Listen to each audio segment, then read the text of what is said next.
And your date of death is?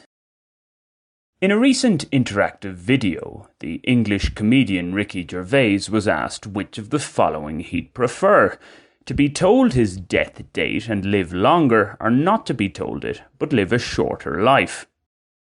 The person who posted the question didn't specify how much shorter of a life it would be, so Gervais, whilst debating the merits of each possibility, suggested 5 years. I would have doubled that to make it more impactful. As unrealistic as the question is, although it does bring to mind the old joke about a doctor giving a man more time to live because he can't pay his bill, it nonetheless presents an interesting choice, if one imagines a choice was compulsory. Gervais said it was an impossible question. Basically, choosing not to know he would take 5 years off his life, something he might be aware of on his deathbed, if he got such a luxury when breathing his last, that is. But electing to know would, he said, give him no comfort at all. In contrast, I've often thought it would be nice to know when I'm going to die. In fact, the choice above makes it somewhat of a no-brainer for me. By knowing when I'm going to die, and in selecting that option I get more life years, well, for one, I can budget and plan better.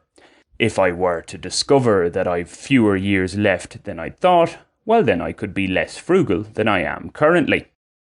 In these pandemic times and all that has come with them, restricted movement, more uncertainty than normal, the feeling that we're going through dangerous societal changes, finding out that I'm going to be around less than I thought, well, I'd actually take that as a positive right now.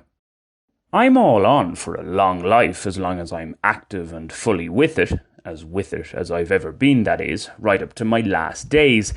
The idea of spending years bedbound, suffering from dementia or the like, doesn't appeal at this remove. Flipping the consequences in the above choice, however, makes it far trickier for me.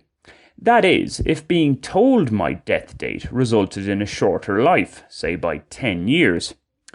For example, imagine I had to make the choice today, aged 36.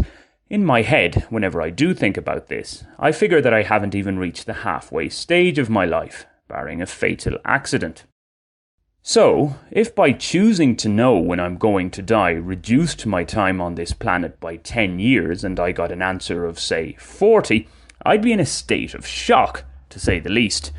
For one, it would mean that I was originally only going to live to 50, much less than I'd envisaged.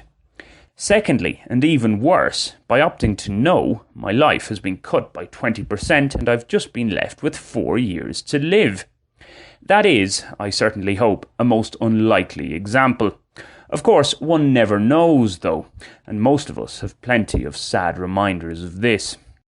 In a more general sense, that we don't know when the Grim Reaper will come a-knocking, that it could be much sooner than we think, lends itself to the saying, live each day as if it's your last. That's fine in theory. In practice, it's rather more difficult.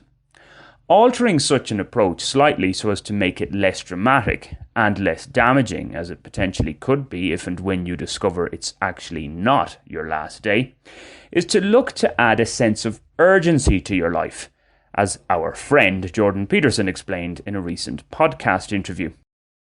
This should help one focus on more immediate issues, to work towards attainable goals and worry less about things that are a long way off, never mind reflecting too much on past mistakes or regrets.